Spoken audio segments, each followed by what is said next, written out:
దర్శకధీరుడు రాజమౌళి ప్రస్తుతం మహేష్ బాబు ప్రాజెక్టు మీద ఫోకస్తో ఉన్నాడు. కథను రెడీ చేయడంలో బిజీగా ఉన్నారు. ప్రీ ప్రొడక్షన్ పనులు కూడా స్టార్ట్ అయ్యాయి. విజయేంద్ర ప్రసాద్ ఆల్రెడీ SSMB 29 కథను పూర్తి చేసినట్లుగా సమాచారం అందుతోంది. ఈ ఏడాది చివర్లోనే ఈ మూవీని ప్రారంభించే అవకాశాలు ఉన్నాయి. ఆఫ్రికా అడవుల నేపథ్యంలో కథ ఉంటుందని ఇదివరకే లీక్ ఇచ్చిన సంగతి తెలిసిందే. ఫారెస్ట్ మ్యాన్, జంగిల్ బుక్ టైప్లో పూర్తిగా ఫారెస్ట్ బ్యాక్ డ్రాప్ లో ఈ చిత్రం ఉండబోతుంది అనిపిస్తోంది. దానికి తగ్గట్లుగానే మహేష్ బాబు తన లుక్ ని పూర్తిగా మార్చుకున్నాడు. ఇప్పటికే లాంగ్ హెయిర్, గుబురుగడ్డంతో కనిపిస్తున్నాడు. మహేష్ బాబు తన లుక్ ని పెంచేందుకే ఇంత గ్యాప్ తీసుకున్నారని తెలుస్తోంది. ఈ లుక్ కోసమే సినిమా ఆలస్యం అవుతుందని అందరికీ అర్థమైపోతోంది. అయితే రాజమౌళి అనుకున్న లుక్ లోకి రావడానికి ఇంకా టైం పడుతుందని అంటున్నారు.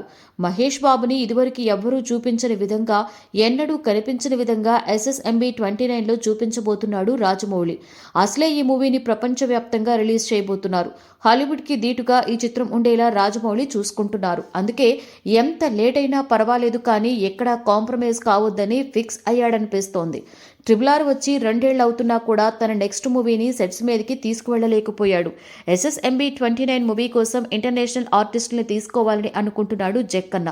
బాలీవుడ్, కోలీవుడ్, శాండిల్వుడ్, మాలీవుడ్ ఇలా అన్ని ఇండస్ట్రీస్ కు చెందిన నటీనటుల్ని కూడా పరిగణలోకి తీసుకుంటున్నారని సమాచారం.